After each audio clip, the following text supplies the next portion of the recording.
Good morning, everybody, and thank you for being here today. And I want to just, we have a special guest here, Dr. Jha. Thank you so much, Doctor. This is Governor McKee.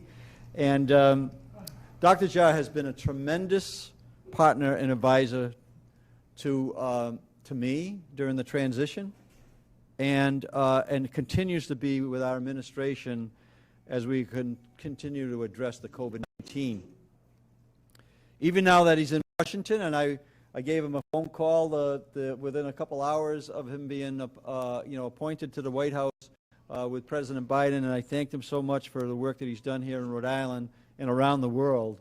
But also, I reminded him, don't forget Rhode Island, don't forget Rhode Island, and he made sure that he did not forget Rhode Island, as we've been in contact regularly since he's been working with the White House on the COVID response. As you all have heard me say many times, we are proud that Rhode Island has led the nation in terms of testing and vaccinations. And we're proud that Rhode Island has been a leader in trying to innovate ways to fight the virus, getting children back in the classroom and our economy open safely. And again, Dr. Jha, coming into office, we were slow on our vaccinations, and he really made it clear to me about how we could really accelerate our vaccinations, and we did, and now we're #1 in the country. But today is no exception. I'm proud that today Rhode Island continues to be a leader by opening the first federally supported test-to-treat site in the nation, a one-stop shop where eligible Rhode Islanders can get tested for COVID-19 and then immediately receive a prescription for oral antiviral medication, all at one single location. I think it is an innovative idea that Dr. Jha and his team have arrived at, and Rhode Island is so fortunate to be leading the nation in this effort, with vaccines and boosters also being available at these sites. I want to take a minute to recognize and thank the team at Clinica Esperanza, who will be hosting the test-to-treat site, first in the country. And they've been remarkable partners with the state throughout the pandemic. And when we called them to ask for help in making Rhode Island the first state to host a test-to-treat site, they stepped up again and made it happen. And I want to also recognize Director Pappas, who I bothered on Sunday afternoon after I got a phone call from Dr. Jha, and we just accelerated the effort.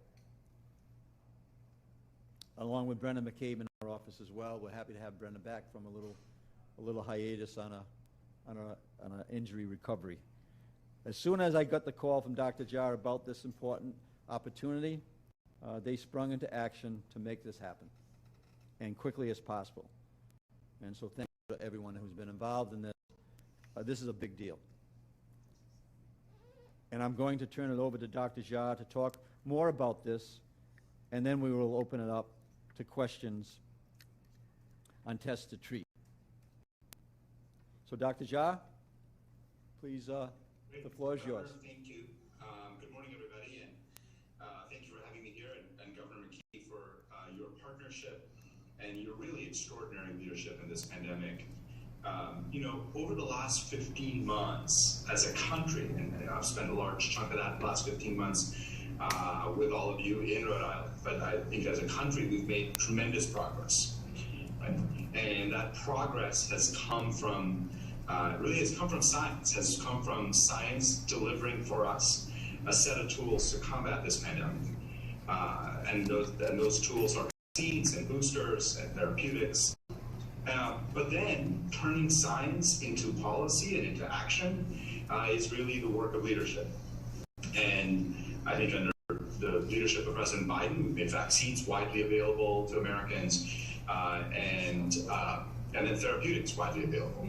But then you do that at the federal level and also take state leadership to work with the federal government as partners to get that into people's arms and to make those things available. And we have seen extraordinary progress by Rhode Island as one of the most vaccinated states in the country, and one of the most boosted states in the country.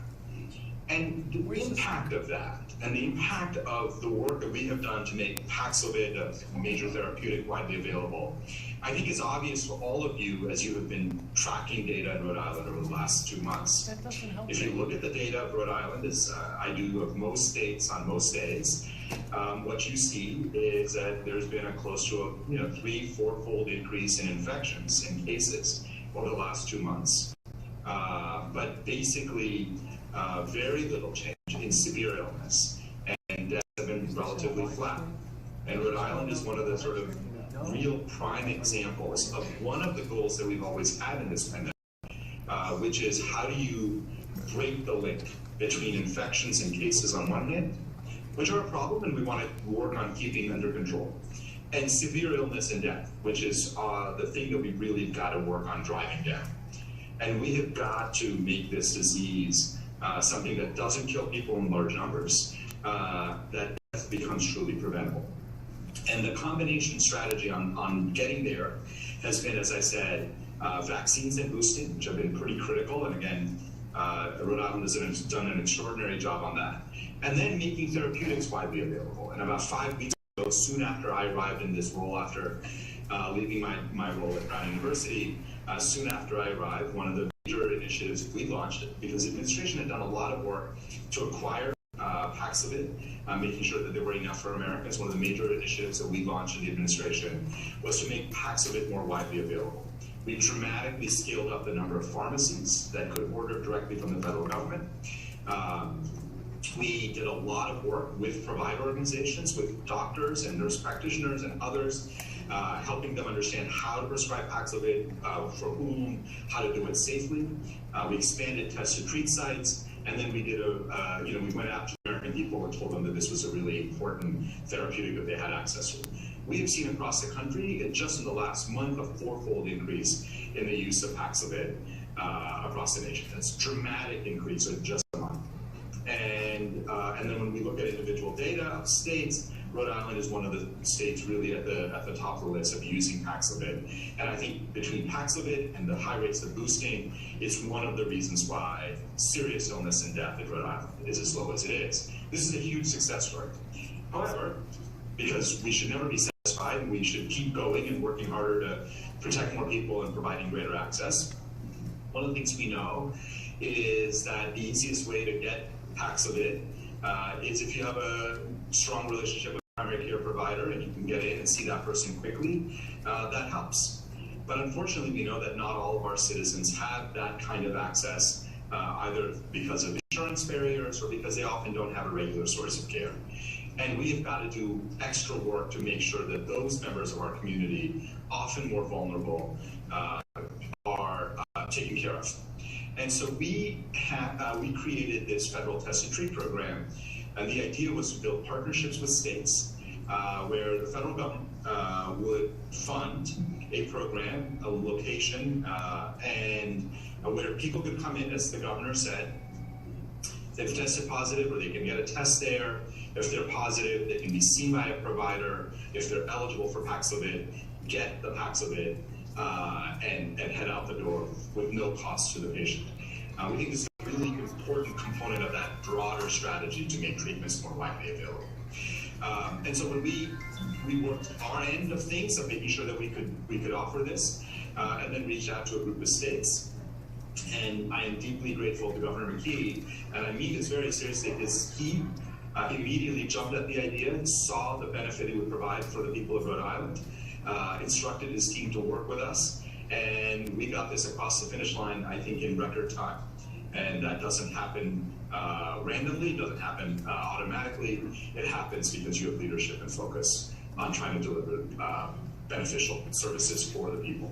So I really am very, very grateful to Governor McKee and his team for working really hard, including, I know over this past weekend, there were lots of emails and phone calls and things happening over the weekend.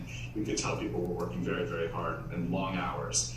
And we're excited. This is going to be the first federal test and treat program.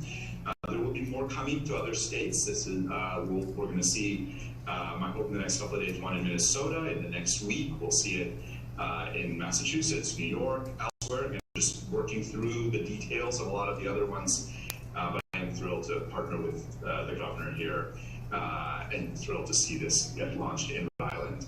I promise I did not offer any special favoritism despite my time in Rhode Island recently, but I was pleased to be able to connect with Governor McKee and see his team spring to action the way they did. So let me just stop there and say thank you again, Governor, for your partnership, for your leadership, but for just constantly working on trying to make sure that we get more treatments, more vaccines, easier to access, more available to the people of our whole country, and obviously in your case, making sure that that happens for the people of Rhode Island. So let me stop there and see, Governor, if you have comments or if we want to go to questions or however you would. Yeah, and thank you, Doctor.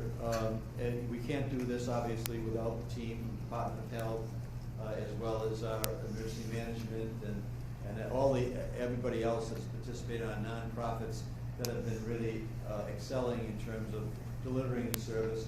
And we want to make sure that people get boosted. We're entering into an area, as you said, where infection rates have increased, manageable, as Dr. McDonald will tell us, but at the same point in time, let's make Rhode Island absolutely the safest place we can make it. And then our economy is going to respond. And that's really what's really important for us, is that we're healthy, the economy responds, we get our kids in school, and we make sure that everybody in the state benefits from your leadership and the leadership of the team that's currently in place in the state of Rhode Island.